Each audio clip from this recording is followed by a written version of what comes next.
Hello, my name is Kristina Post, and I am doing my presentation on celiac disease. I chose celiac disease to discuss and do an informed presentation on for this session because it's very relevant to my life. I actually have celiac disease, and so it's something I'm always interested in learning and educating other people on. Celiac disease really does change a lifestyle. It isn't just a medication that you take when you have this disease. It is something that you have to choose every day and take action on every single day.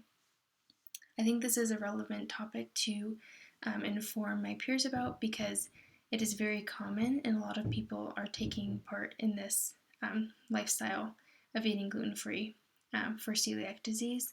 And so many people either know somebody who has it, know somebody who's eating gluten-free, and if they don't, they'll probably run in contact with somebody at some point who is.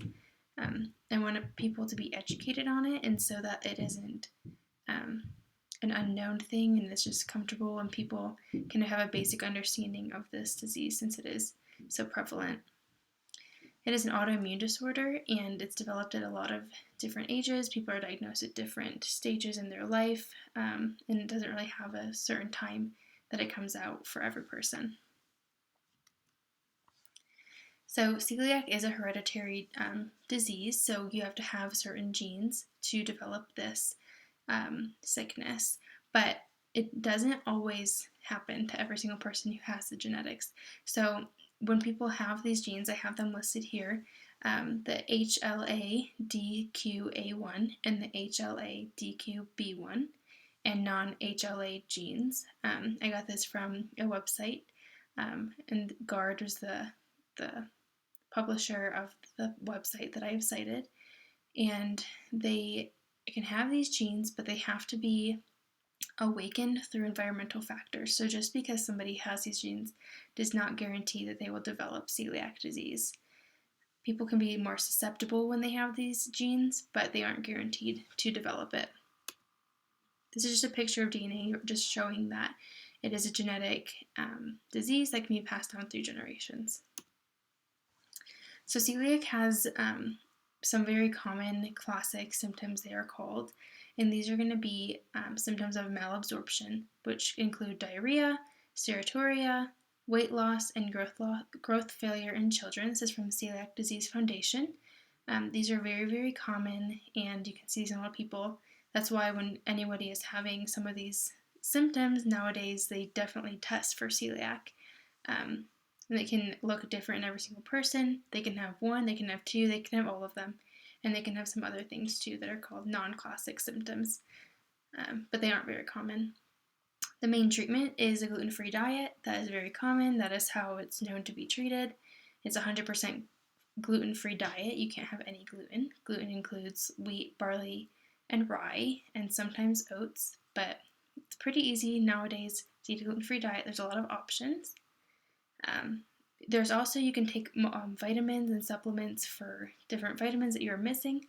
So some of the vitamins that and minerals that we can lack having celiac would be fiber, iron, calcium, magnesium, zinc, folate, niacin, riboflavin, vitamin B12, and vitamin D. And we can lack in calories and protein. So we have to be very aware of what we're eating, not just because we're gluten-free, but we need to make sure we're getting all of the vitamins and minerals we need. So these are just some symptoms. I have a picture of what can happen through having celiac if it's not treated. So the prevalence, like I had mentioned before, it's very common nowadays. It looks different in a lot of different people. Some people have a lot of symptoms, some people have no symptoms, but it is because people have malabsorption because of the celiac. That is from GARD. Celiac needs to be treated, and if it is not, there's a 10 to 30% of cases that become fatal.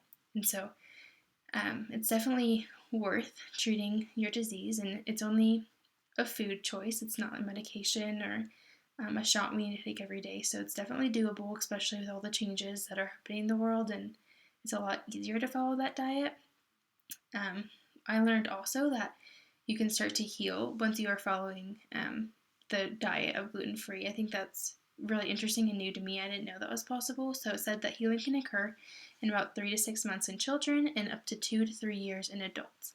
So I think it's really cool that your body does regenerate parts of your intestines that are affected through it. And this is all information from GARD, and it's really important to take care of your body because if not, it can only get worse.